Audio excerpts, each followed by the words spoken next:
नमस्ते दोस्तों, आज हम ले जा रहे हैं आपको एक एपिक टाइम ट्रेवल पे सीधा 1526, जहां एक बैटल ने बदल दिया हिंदुस्तान का नसीब। ये है फर्स्ट बैटल ऑफ पानीपत की कहानी।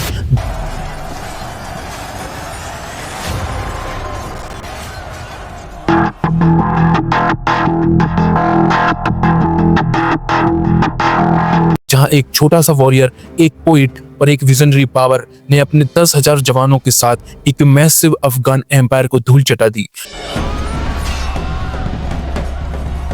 ये स्टोरी है ब्रेवरी की, स्ट्रेटेजी की और एक ऐसे सपने की जो एक रिफ्यूजी प्रिंस को हिंदुस्तान का एम्परर बना देती है।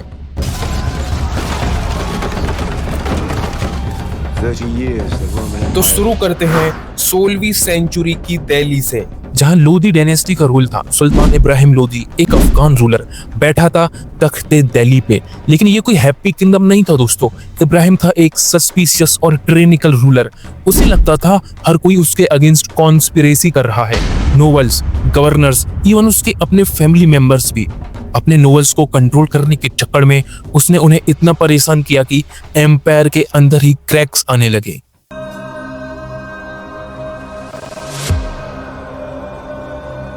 इब्राहिम के फादर सिकंदर लोदी ने एक स्ट्रॉन्ग एम्पायर बनाया था, लेकिन जब इब्राहिम ने नवंबर 21, 1517 को थ्रोन संभाला तो वो अपने फादर की लेगेसी को संभाल नहीं पाया।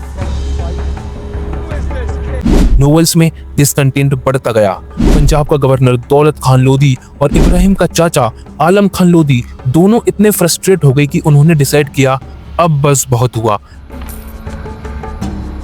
Please come and attack Delhi. अब किसी और को बुलाना पड़ेगा, और इस तरह उन्होंने एक आउटसाइडर को इनवाइट किया जो था जहीर उद्दीन मोहम्मद बाबर। बाबर काबुल का किंग और एक वॉरियर था, लेकिन ये बाबर आखिर कौन था और क्यों कोई इतना डेस्परेट था कि एक फॉरेनर को हिंदुस्तान के इंटरनल मैटर्स में बुलाएं? चलो पहले बाबर की बैक स्टोरी देखते हैं। बाबर का जन्म हुआ 15 फरवरी 1483 को फरगना के एक छोटे से प्रिंसिपलिटी में जो आज उज्बेकिस्तान में है। उसके वीन्स में रॉयल ब्लड था। वो था डिसेंडेंट ऑफ चंगेज खान और तैमूर। लेकिन बाबर की लाइफ कोई फेरी टेल नहीं थी। जब वो सिर्फ 12 साल का था, उज्बेक्स ने उसका होम टाउन समरकंद छीन लिया। इमेजिन, एक टीनेजर अपना किंगडम खो देता है, लेकिन बाबर ने कभी हार नहीं मानी। बाबर के एंसेस्टर्स तैमूरिड्स के पास कोई फिक्स्ड सक्सेशन लॉ नहीं था। हर प्रिंस यही सोचता था कि उसका राइट है तैमूर के सारे टेरिटरीज पे रूल करने का। बाबर के फादर उमेर शेख मिर्जा ने भी यही सपना देखा था, समरकंद को वापस लेना। बाबर ने भी यही मिशन अपनाया। 1494 से 1504 तक उसने बार बार समरकंद पे अटैक किया।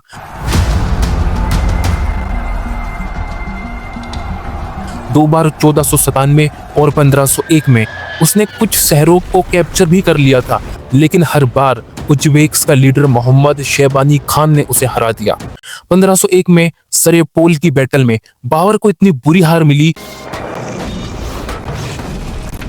कि उसने न सिर्फ समरकंद बल्कि अपना फरगना भी खो दिया। लेकिन बाबर एक वॉरियर था, ट्रू वॉरियर। हार के बावजूद उसने होप नहीं छोड़ी। 1504 में उसने अपनी लॉयल फॉलोअर्स के साथ काबुल कैप्चर किया और वहां अपना बेस बनाया।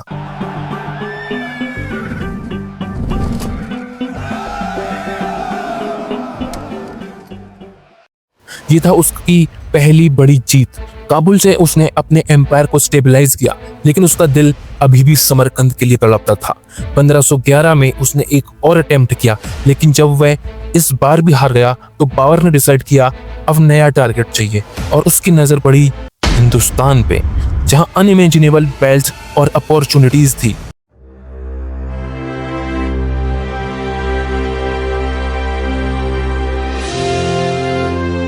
बाबर के लिए हिंदुस्तान एक ड्रीम डेस्टिनेशन था। दिल्ली सल्तनत जो 3 सदियों से नॉर्थन इंडिया पर रूल कर रही थी, अब वीक हो चुकी थी। तैमूर ने 1398 में से ऑलरेडी एक बड़ा झटका दिया था, और अब इब्राहिम लोदी के रूल में इंटरनल कॉन्फ्लिक्ट्स ने इसे और वल्नरेबल बना दिया। बाबर को ये गोल्डन अपॉर्चुनिटी दिखी और उसने अपनी स्ट्रेटेजी बनानी शुरू कर दी।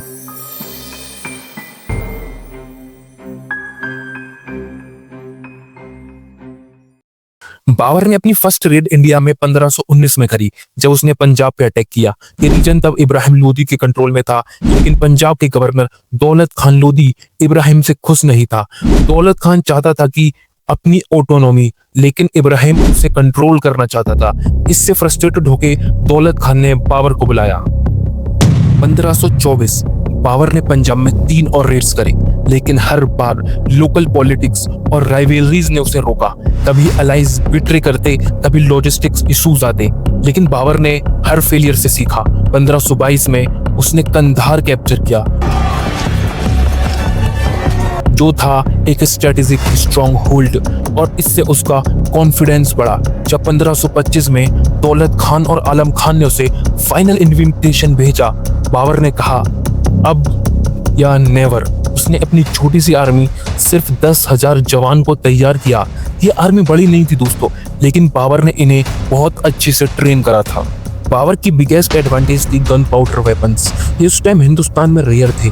बाबर ने अपने सोल्जर्स को मस्केट्स और फील्ड कैनन्स के साथ ट्रेन करा था, प्लस वो था master of warfare. Fast moving cavalry, deadly archers और अनप्रेडिक्टेबल मैन्यूवर्स। उसने अपने आदमियों को इतना डिसिप्लिन्ड बनाया था कि वो किसी भी बड़ी आर्मी को चैलेंज कर सकते थे। लेकिन बाबर की क्या ये छोटी सी आर्मी स्टैंड कर सकती थी इब्राहिम लोदी की मैसिव आर्मी के सामने? ये था असली टेस्ट। अप्रैल 1526 पानीपत का मैदान, एक flat dusty battlefield 80 kilometre north of Delhi. एक तरफ बाबर विद हिज 10,000 आर्मी, दूसरी तरफ सुल्तान इब्राहिम लोदी, जिसके पास थी विशाल 1 लाख की सेना, और इतना ही नहीं 1,000 जंगी हाथी।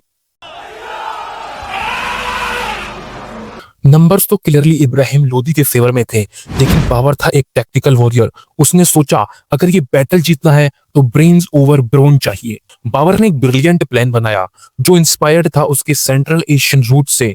उसने अपनी तुलगुमा स्ट्रेटेजी यूज करी। उसने 700 गाड़ियों को चेन से बांध दिया, उनके आगे रैम्पार्ट्स बनाए और अपनी तोपों को उनके पीछे छुपा दिया। ये था एक तुलकनुमा स्ट्रक्चर जो उसने गाड़ियों की मदद से बना दिया था। इसके लेफ्ट और राइट में उसने ट्रेंचेस खोदे, इनके बीच उसने कुछ गैप्स छोड़े ताकि उसके घुड़सवार पीछे से चार्ज कर सकें। वहीं दूसरी तरफ इब्राहिम बहुत ओवर कॉन्फिडेंट था। उसने अपनी मैसिव आर्मी के साथ वेट करा। शायद वो सोच रहा था कि बाबर की छोटी सी सेना को वो आराम से हरा देगा, लेकिन इसी ओवर कॉन्फिडेंस और लापरवाही ने बाबर को टाइम दिया अपनी पोजीशन को और स्ट्रॉन्ग करने का। और फिर 12 अप्रैल को जब इब्राहिम की आर्मी पानीपत पहुंची तो बाबर रेडी था। उसने अपने आर्चर्स को भी स्ट्रेटेजिकली प्लेस किया ताकि वो अफगान कैवलरी को हरास कर सकें। अब स्टेज सेट था दोस्तों एक हिस्टोरिक शोडाउन के लिए। 21 अप्रैल 1526 सुबह का टाइम। इब्राहिम ने फाइनली डिसाइड किया अटैक करने का। उसकी 1 लाख की बड़ी आर्मी और साथ में 1000 जंगी हाथी बाबर की फोर्टिफिकेशंस की तरफ बढ़े, लेकिन जैसे ही वो आगे बढ़े बाबर की सेटअप ने उन्हें शॉक कर दिया। अफगान सोल्जर्स कार्ड्स और रैम्पार्ट्स के सामने रुक गई, बिल्कुल कंफ्यूज्ड। उनका मोमेंटम टूट गया और तब बाबर की मास्टर स्ट्रोक ने काम किया। उसके गनर्स ने, उसकी तोपों ने पीछे से वार करना शुरू किया।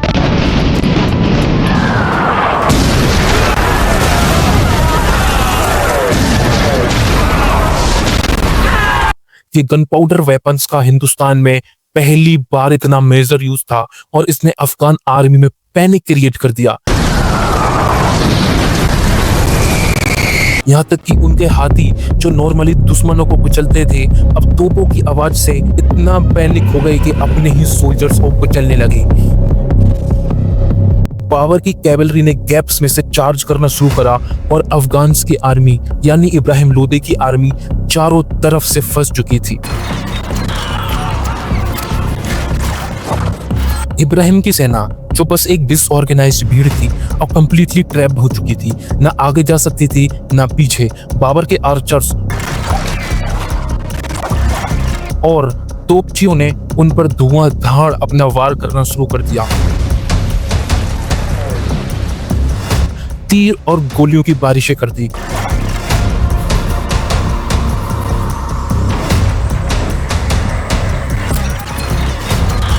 हिस्टोरियंस एस्टिमेट के अकॉर्डिंग 20,000 से 50,000 अफगानी सोल्जर्स इस बैटल में मारे गए थे, इंक्लूडिंग खुद सुल्तान इब्राहिम लोदी।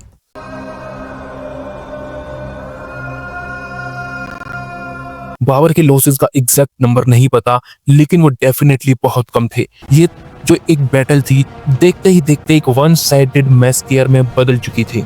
पानीपत की जीत के साथ बाबर ने ना सिर्फ एक बैटल जीती, बल्कि हिंदुस्तान के दरवाजे खुल दिए। वो मार्च किया दिल्ली तक और वहां उसने अपना रूल एस्टेब्लिश किया।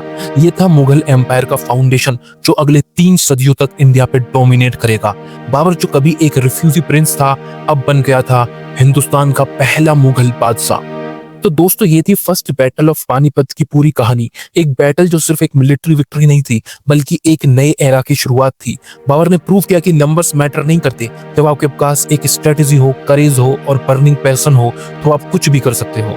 मिलते हैं नेक्स्ट वीडियो में एक और एक्साइटिंग स्टोरी के साथ। तब तक कीप एक्सप्लोरिंग, कीप लर्निंग और कीप साइनिंग।